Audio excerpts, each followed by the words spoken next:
Bien, vamos a ver ahora un ejemplo práctico y dónde aplicar el autocomplete, pero hacerlo de una forma personalizada. Vamos a utilizar el custom source, pero lo vamos a introducir en código porque lo decidiremos nosotros. Fijaros. Tengo aquí este formulario que ataca una base de datos y que pues, es un formulario que sirve para llevar una lista de llamadas. Bien, un formulario muy sencillo. Fijaros que este formulario, cuando está en funcionamiento, ya conocéis, pues te puedes mover a través de sus registros y puedes indicar el nombre de la persona que ha llamado, de la empresa a la que pertenecía, la fecha, la hora, la acción típica que ha querido este señor y alguna observación. Bien, un formulario muy sencillo. Bien, en este formulario tenemos, por un lado, el campo persona. Suponed que muchas veces es la misma persona a la que llama, pero no queremos guardarlo en una base de datos para luego ponerlo en un combo box. Sí queremos ofrecerle a este usuario que cuando empiece a introducir el nombre se le propongan ya otros nombres que él ha introducido. Para eso nosotros tendremos que llevar a cabo una acción personal, que es una acción de irnos guardando los nombres que se introducen. Fijaros cómo lo he hecho. Mirad, a este proyecto le he añadido una clase que se llama histórico nombres. No vamos a verla con demasiado detalle porque lo que hay aquí ya lo conocemos. Es una función, una clase que tiene dos funciones, guardar histórico y obtener histórico. Guardar histórico hace lo siguiente. Busca un archivo llamado lista nombres XML en el mismo directorio donde se esté ejecutando y si no existe, como veis, lo crea y lo inicia con lo mínimo para que sea un XML válido. El elemento será lista. Dentro de este elemento habrá elementos que se llamarán nombre donde iré guardando todos los nombres que se van introduciendo en ese campo. Bien, pasado este punto, seguro que ahora ya existe el archivo porque os ha creado o existía. Lo que hago es, utilizando XML Document, cargar este archivo y iterar a través de todos sus elementos para compararlos con la lista de nombres que me quieren añadir.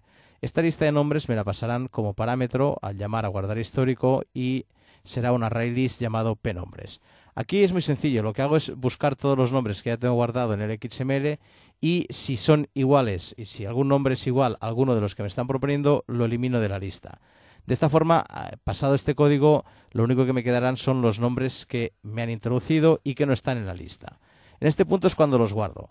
Por cada elemento que haya en esta lista, como veis, monto el código necesario para que lo añada dentro del XML. Luego guardo el XML y con esto ya tendremos un archivo que contendrá los nombres que se han puesto en ese campo. Luego hay una función que se llama obtener histórico, que es mucho más sencilla, que lo que hace es devolver un array list con todo el histórico. Esto es lo que haremos cuando levantemos instancia del formulario para decirle que el origen de datos de autocompletar, el autocomplete source, será esta lista que le pasaremos. Bien, aquí es muy sencillo, declaro un array list. Si no existiera el archivo, devolveré el array list vacío y en caso de que exista, una vez más lo abro con XML. Esto ya no debería estar aquí. Y luego por cada elemento que encuentre que se llame nombre, que coja el texto de este elemento y lo añada al array. Y luego devolvemos al array. Es decir, dos funciones muy sencillas para guardar el histórico y para obtener el histórico. Bien, ¿cómo lo implementaremos esto? No lo haremos desde diseño. Si lo hiciéramos desde diseño, ahora aquí decidiríamos las propiedades autocomplete, etcétera, etcétera. Vamos a hacerlo desde código. Fijaros, hago clic derecho. No, lo primero que haremos es controlar un evento para este cuadro de texto. Cada vez que se valide este cuadro de texto, yo me guardaré en un array el valor que había. Fijaros, voy a ir a ver el código. Y lo primero que tenéis que ver es que en esta clase he declarado una variable llamada nombres, que es de tipo ArrayList, ya levanto instancia. Y aquí he programado un evento que se llama validated y que se dispara cada vez que se valide ese textbox. ¿Qué hago? Muy sencillo. A este array le añado el texto que había cuando se ha validado. Este duplicado no es igual porque, como habéis visto, luego lo filtramos. Bien, con esto conseguiremos que en esta variable siempre haya la lista de nombres que se han ido poniendo en este campo. El usuario, cuando está trabajando, tiene que luego guardar los datos haciendo clic en este botón. En ese momento es cuando nosotros, además de hacer los pasos para guardar los datos, guardaremos los datos históricos de ese campo. Como llamando al método guardar histórico que os acabo de enseñar, pasándole el array con los strings, el array llamado nombres, y volviendo a iniciar este array para que quede vacío. Bien, de esta forma me aseguro que cuando el usuario guarde, todos los nombres que haya utilizado se guardarán. Bien, el siguiente paso es que cuando se levante instancia de este formulario, cuando se haga un load, se informe en el textbox todo lo necesario para que actúe con funcionalidad de autocompletar. Fijaros.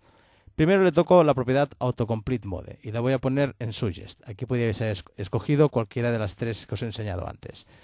En Autocomplete Source tengo que decirle Custom Source porque es un origen de datos personalizado que lo voy a aportar yo.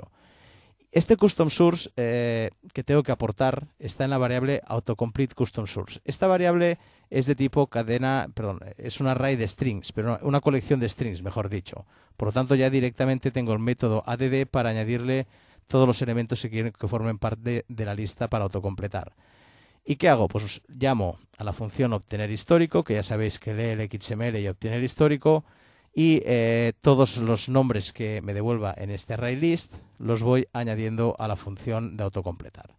Vamos a verlo en práctica y lo entenderéis mejor. De entrada, sabed que dentro de la aplicación, por un lado, aquí dentro de bin y de debug se nos creará el XML, porque no le hemos puesto ruta. Es aquí. De momento no existe, es decir, la primera vez tendrá que crearlo.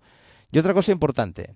Fijaros, voy a utilizar esta base de datos, que es una base de datos de Access, que se llama llamadas MDB y que la tengo en esta ruta de aquí. Para que vosotros probéis este proyecto, si os descargáis los recursos, tenéis que tener presente que debéis ubicar esta base de datos en una ruta reconocible. Para eso os recomiendo que vayáis al appconfig, al archivo appconfig, y aquí tenéis la ruta donde he ubicado esta base de datos. Esto, si lo habéis puesto en otro sitio, deberíais cambiarlo para que se apunte a esta base de datos. De esta forma tan sencilla conseguiréis que el ejercicio funcione en vuestro equipo. Venga, como os decía, vamos a probarlo. Mirad, ejecuto. Y ahora, por ejemplo, aquí tenemos un nombre, pulso tabulador. Esto es un nombre que se ha validado. Voy a poner otro, por ejemplo, Gómez. Y no hace falta que cree ninguna lista nueva, sino que basta con que yo vaya poniendo valores aquí y validando, que todos estos se están guardando en un array en el formulario. Ahora, por ejemplo, guardaremos uno más. Y lo que hago es guardar. En este momento es cuando se guardan todos los cambios que he hecho, pero en la base de datos. En este caso solo se guardará el cambio de nombre de persona. No he añadido ningún registro ni nada, pero he aprovechado la acción guardar para que se guarden los valores. Vamos a hacer una cosa. Antes de continuar, vamos a comprobar que como os decía, en el sistema de archivos tenga ahora este XML y este XML que tenga exactamente lo que a mí me interesa. Fijaros que ha guardado estos valores. Vamos a hacer una prueba más. Voy a volver a lanzarlo y ahora introduciré otro texto distinto y ahora además introduciré un texto que ya existe. ¿De acuerdo? He introducido dos textos distintos, uno que ya existe. Mando guardar, cierro. Esto es para comprobar que me esté guardando bien la información.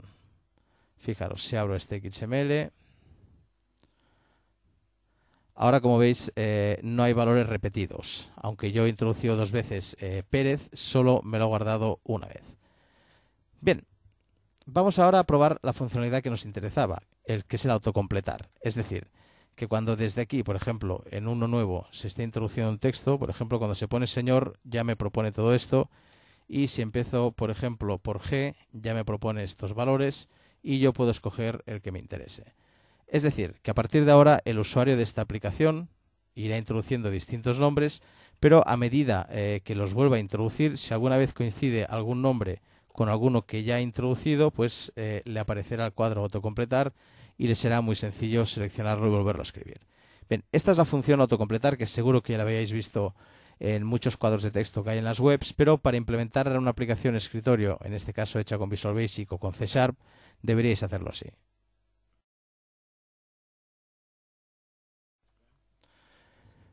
Bien, hasta aquí este apéndice gratuito. Espero que os sea útil y que podáis aplicar esta funcionalidad que, bajo mi punto de vista, puede traer muchas prestaciones al usuario, pues le puede ahorrar mucho tiempo al introducir textos que ya he introducido anteriormente. Venga, nos vemos en otros apéndices gratuitos.